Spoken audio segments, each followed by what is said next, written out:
Okay, so the tone of this video is gonna be unlike most of my other videos because we're dealing with some pretty serious stuff today. And I know while I say that, yeah, I'm talking over Roblox gameplay, you're gonna have to cut me a break here. This is literally all I have on my hard drive right now, and I really do want to talk about this. Okay, so I don't know about you guys, but I've been noticing this trend where these hip-hop artists and these rappers, they're just getting younger and younger and younger, man. Even some artists that you probably think are older than they actually are literally teenagers, dude. Chances are, if you listen to rap or hip-hop, your favorite artist is probably a lot younger than you've expected. For example, the Kid Laroi, who's a hip-hop artist who's been really emerging this year. I mean, you could say that 2020 has been his year to blow up, and he kinda has. Yeah, the Kid Laroi is literally 17 years old. It's ridiculous. And honestly, I think that's super cool. I think the fact that when you're young and you can get this sort of extreme fame that could really help set you up for a really nice lifestyle, I think that's awesome, you know? That's kind of the American dream. And while I think achieving success at a young age is usually something that is really cool and, you know, that should be praised, sometimes we gotta ask ourselves, how young is too young? Do you guys think that Ryan's toy review should have to undergo the pressure of like 30 million subscribers? Or do we think that, yeah, I mean, this is awesome, he's just a young kid getting the bag, you know? We gotta think about, man, how young is too young for these kids to be exposed to these like insane levels of fame and success? And while today we're looking at some young success story that went, well, incredibly wrong. Shout out to this dude from my Discord server for letting me know about this. So recently there was this 11-year-old rapper known as Lil Rodney who was sentenced to 7 years in juvie for shooting a 1-year-old baby.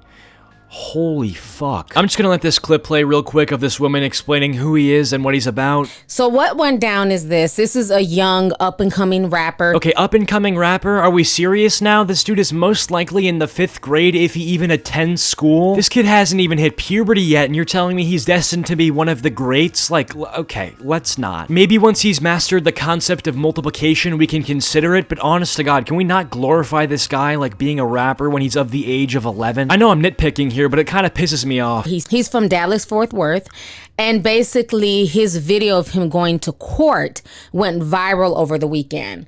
And so I ended up watching the video and I was just shocked by everything I witnessed. All I see is this little boy crying to the judge and pleading for his freedom. Now, first let me say this. Lil Rodney is 12 years old, okay? And the judge ends up sentencing him to 7 years in juvie. Wait, so you're telling me right now that this kid got sentenced to 7 years in juvenile detention even though he's 12 years old, but you're telling me they did this court procedure on a fucking Zoom call? This man, Judge Kim, is just sitting there giving this kid pretty much the equivalent of a life sentence for someone of his age, but he didn't even have the balls to go up in person and tell him that, dude. Anyway, that's not really important, obviously. The most important part is the fact that he did in fact get sentenced to 7 years in juvenile detention. I obviously can't read this kid's mind. I don't know what was going through his head if this actually happened, but I think it's safe to say that this kid definitely had some people around him that were a horrible influence on him. Especially given the fact that this kid is 11 years old, you have to understand that things influence younger people really easily. So you have to understand that if this kid was raised in an area where violence and crime is frequent and, you know, the only way to really get out of there is by making a music career, this kid is gonna follow in those footsteps. Because you have to understand that he's young and he doesn't know any better. I mean, you know for a fact that this kid's priorities are totally screwed up. I mean, this kid apparently has the common sense to wear a medical mask to prevent the spread of COVID-19, but he doesn't have the common sense not to shoot a gun at somebody. But anyway, let's hear more about this story. Lil Rodney, like I said, is 12 years old. He was born to a teen mother. She had Rodney at 16. The father is basically unknown. She was in and out of prison. She said she spent 2 different stints in prison while he was a toddler. Lil Rodney has basically been raised by his maternal grandfather, which is the mother's father. Yeah, it's pretty much what I expected. This kid had a really tragic upbringing, which, you know, I don't even know if I can call it an upbringing considering he's still only 11 years old. So the kid's not even fully raised yet. Yeah, so, I mean, this is really tragic. And he appears to be Latino or Hispanic. When I looked at him in the courtroom, and Lil Rodney's mother looks like she might be Black and Hispanic. You know, the whole situation is just insane. Obviously, the adults, especially the mother in his life, has failed him. The grandfather has tried But Lil Rodney clearly wants to do what Lil Rodney wants to do. I understand that point, and I think that's a pretty reasonable point to make, but I think at the end of the day, I mean, there comes a line where, you know, you just can't cross that line. You just can't have a 12-year-old boy carrying around a firearm. That just cannot happen under any circumstance. And I mean, you could say whatever you want about his upbringing. I understand that his upbringing is a very tragic one, and one that usually doesn't lead to the best outcome, but at the end of the day, there's really no other way of saying this, but you just can't let the kid access a fucking gun. And it's not like nobody was aware of his owning of the gun. I mean, first of all, it would be nearly impossible for an 11-year-old / 12-year-old to own a gun without anybody knowing. But despite that fact, I actually looked into it, and this kid openly flexed the fact that he owned Glocks in all of his music videos. So I don't really care about the lack of a father figure. I mean, this situation was so easily preventable, and it really sucks that this happened. So what went down is basically this.